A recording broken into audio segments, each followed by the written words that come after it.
In this video, I am going to show you how you can easily cut out an image and place it on a different background. So as you can see, I have this picture of this guy right over here, and I want to place him on a different background, which is this background right over here. So what I'm going to do now is that I'm going to click on the image of my guy, and then I'm going to select the lasso tool right over here, then click the select and mask button. Now once you do that, click on the select subject button,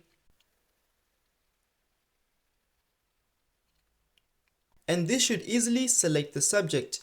You can zoom in and check if the subject is correctly selected. If it is okay with you, you can leave it like that. So it is okay with me, so I can just view how it will look like by selecting this option right over here. So this is how it will look like. So once you've done that, you can just mess around with these options right over here to get a better looking image.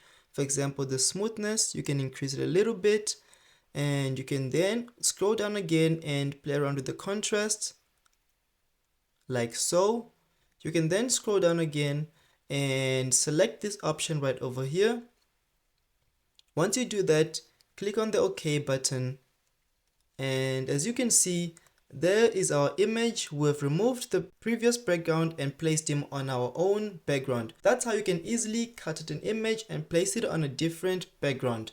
So if you enjoyed this video, please leave a like, subscribe, comment on what you think, and I'll see you in the next one.